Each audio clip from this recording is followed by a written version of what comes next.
Welcome, ladies and gentlemen, to the Ask ServiceMonster show, where you've got questions for your service business, and we've got your answers.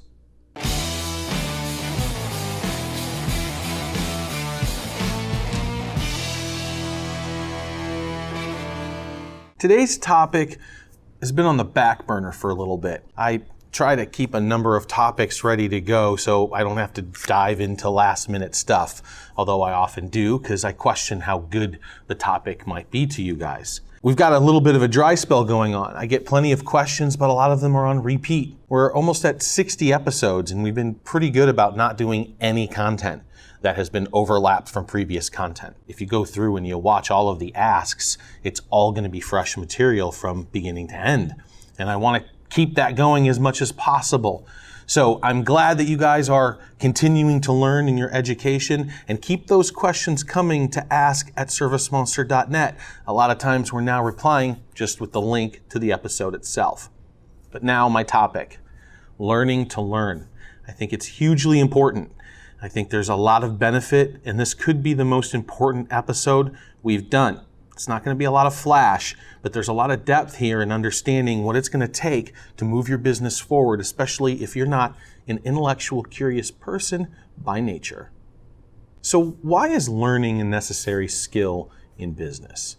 You know, my personal secret weapon, which is a result of my DNA, I take no credit for it, is skills acquisition, the ability to pick up skills and be fairly competent at them fairly quickly. But I didn't always see myself as an intellectual. I think a lot of people say that I'm kind of a smart guy at this point.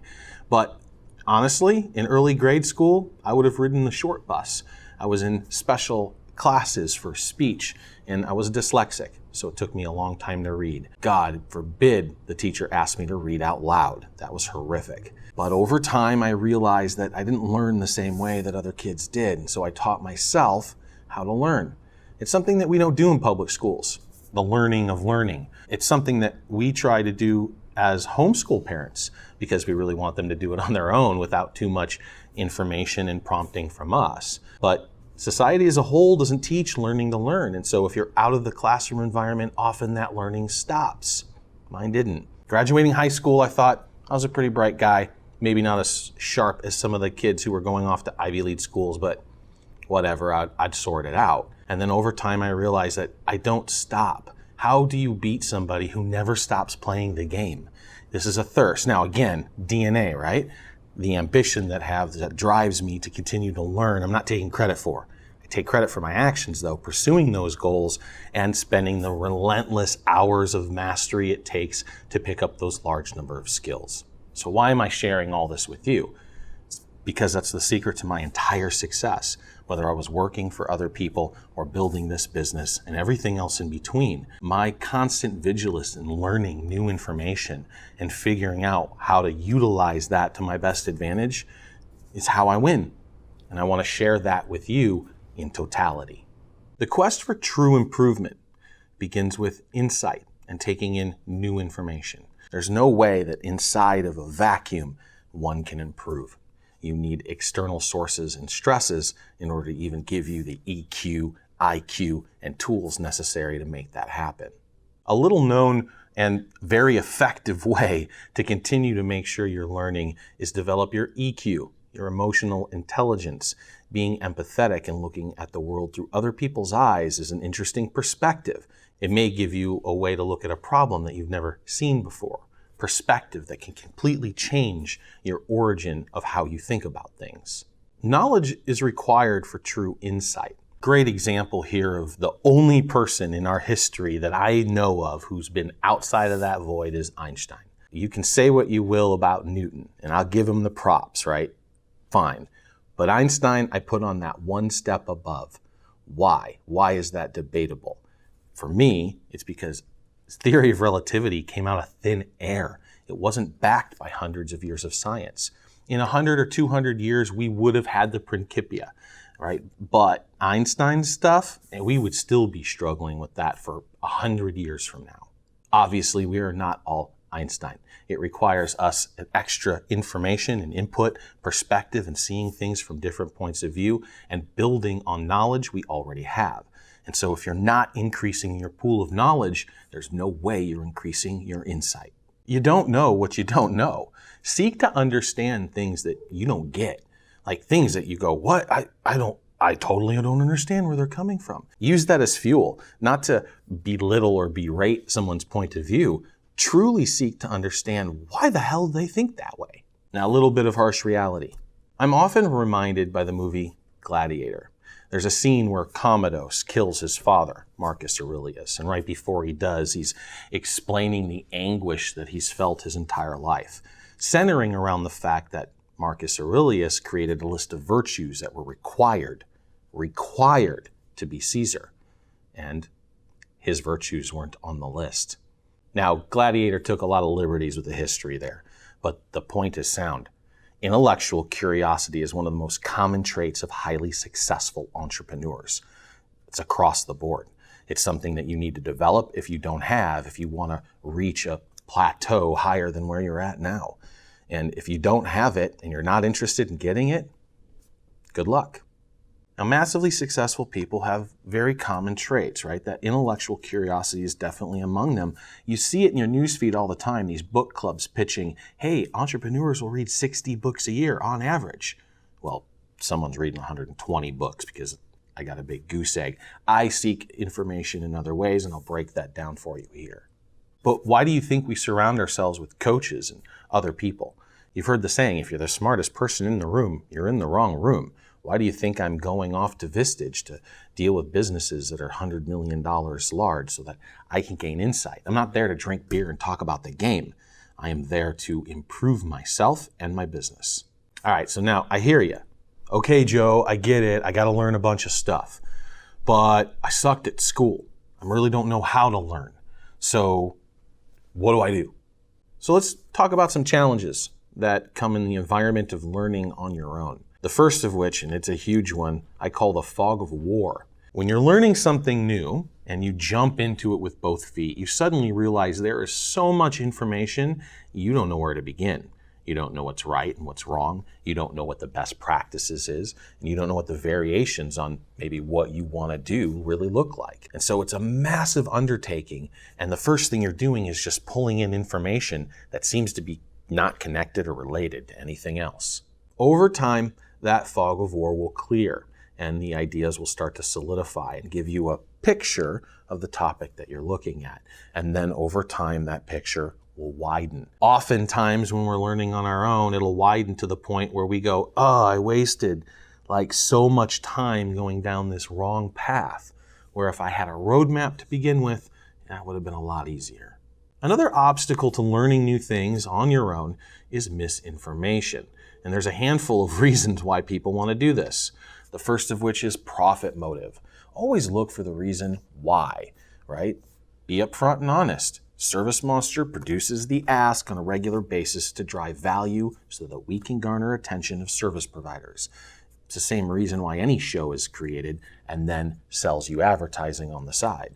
I'm not selling you advertising, I just want you to like me and listen to the advice we give and grow your business. And if you can attribute any of your success to the advice that you give, maybe one day you'll take a look at the products that we can offer. That's it. That's our motive. A lot of times it's not that straightforward though. Financial backing, money changing hands kind of poisons the wells. And so you need to kind of understand where you're getting your information from and what their motive is. Now that's not to say a poor motive doesn't equal good content, or a motive that's profit driven doesn't equal good content. So make sure you understand the filter, but don't necessarily throw out all the information. Another kind of misinformation deal is lack of exposure. I am amazed at people's inability to see past their own nose. They think the world operates exactly how they do, or the world that they live in. And they don't quite understand that there's all kinds of ways to do stuff and all kinds of ways to approach things. So they're giving information like it's fact because they're the one anecdotal outlier to the equation. And they want you to believe that that is just fact. And of course, there's just intentional misinformation. You've all seen it. The memes that suggest you pour bleach in your gas tank. Don't do that. So how do you combat misinformation? How do you deal with it when wading through your fog of war? Number one, always find the angle. We've talked about that. Find the reason why they're doing it, and then see it through that lens. Use confirmed sources. Once you understand that a source is credible and reliable, they're authentic and genuine, and they're going to give you the best advice that they know, maybe that's a source you should pay attention to a little bit more. In tricky situations, look for multiple unrelated sources, right? Not the same article that was shared on 20 different Politico sites. I mean, real deal, like 3 different stories or case studies from people who were unrelated that had similar experiences. That kind of scale is powerful. We used to call those focus groups. Now I can sit in a meeting, ask a question on Facebook, and by the end of the meeting, pretty credible answer that used to cost $1 million to achieve. When acquiring information, take what you need, kind of toss the rest. And if they're pitching their brand every 5 minutes, obviously you're going to have to just ignore that bit of it. But that doesn't mean that the little tidbits they're giving you aren't worth gold. And then of course, get confirmation. Get feedback from others who've already done what you seek to do. Now, you can ask a question to a group and you'll get a bunch of answers. Focus on the ones that are at that point, that are aspirational to you. Do you really want to take advice from the guys who are half your size and stuck there for twice the number of years? Probably not. Now, that's not saying they're not giving good advice. We can learn from everyone around us, but kind of weight what you get from who you're getting it. Another obstacle you're going to run into is time. You need patience. Learning is a long game. It's not going to happen overnight. And so you really need to focus on the fact that this is going to take time, and you want to focus on it a little bit over a long period of time. And I wouldn't necessarily create a whole roadmap or strategy. Just continue moving forward little bit by little bit. There's an interesting study that I recently saw on learning, and it certainly is reflective of my experiences. When I was picking up art, I was in junior high, and I was really super duper focused on it because I caught fire. I started creating a piece that really drove me and inspired me emotionally. And so super focused on that. And at night, headaches. I was having nightmares. I was sick. It was this weird, chaotic play in my brain as I was trying to figure out what I had done and then apply it for tomorrow. When I woke up fresher the next day from my little mini hangover, I found myself drawn deeper into that art and then being able to replicate it more and more and more. We do this. As we learn, we go through periods of focus and diffusion where we're learning intently something new, we're taking in the information, or we're experiencing something. And then there needs to be a time of rest where things can kind of settle in. This is where new ideas and insight will come from, processing the information and then kind of laying it out. Now, you might have heard there's a handful of things that can relate to repetition. For instance, you get in your car, boom, that key goes right into ignition, right? Why? It's because for 500 repetitions, your muscle memory put that key into the ignition and you built a groove, a path. You get in a rental car and you're fumbling around trying to figure out how to put the key in. That's why. Mental exercises are the same way. So repetition over time is really going to give you the muscle and horsepower you need to go through that whole patience thing and then allow yourself time to really turn that into fuel. Okay, so sources. Where do you get information once you have a topic you really want to dive into? And of course, there are a handful of places. Classes, teachers, online education, your local community college. Like there's a handful of those types of environments you can go and learn from. The benefit here is clearing the fog of war. They already understand what the best practice is and just can give you the material you need to plow through in order to go through the concept. As far as I'm concerned, that's worth 50% of the equation. Believe me, as someone who does it on their own a lot, getting a coach every once in a while to hand you a cheat sheet where you can figure out how to clear that fog of war, man, it's just really super valuable. Books. They're often overlooked, and of course you can get audiobooks too, and sometimes they'll talk about them, but they're treasure troves. A lifetime of information has gone in them. And so they often will contain some valuable insight that the character or the writer experienced on their own as they went through their journey. Your peers, great source for education and learning. And this comes like associations, bulletin boards, Facebook groups. Again, you want to be aspirational here. Focus on the advice you're getting from those who are where you want to be, and take the advice from those who are where you're at or who maybe are behind you with a little grain of salt, but don't discount it completely. Of course, there's tens of thousands of places online to go. All kinds of ladder-tiered education systems. You guys know how I feel about that. Not a fan. YouTube is an amazing place. People who write blogs and articles and do podcasts. All of those are amazing places to find somebody that you can connect with and then listen to the content that they're providing. And this will provide you with a deluge of educational material. This is one of the reasons also I like things like Twitter. It allows you to subscribe to topics or events or companies that you like, and then they will feed you information. In the old days, we had to go get it. This is kind of that whole push versus pull I've been talking about for years, right? We would go pull information. We'd have to go seek it out. It wasn't fed to us. Now we can get subscribed. And that really helps because you don't know what you don't know, yet they do, and so they can train you. Now, in order to learn effectively, you have to have the aspiration to learn. You have to want to do it. Otherwise, you'll just be back in high school, right? Nobody liked that. Nobody liked being forced to learn the topics that they didn't care about because they didn't care about them. So you have to find a reason why to care about a topic beyond just you feel you need to learn it. And there's some ways that you can trick your brain or figure out a way to approach it that gives you the fire you need to hit it right. If you want to do it, it's fun and it's exciting. It's like you can't wait to get to the next level. You can't wait to clear that fog of war.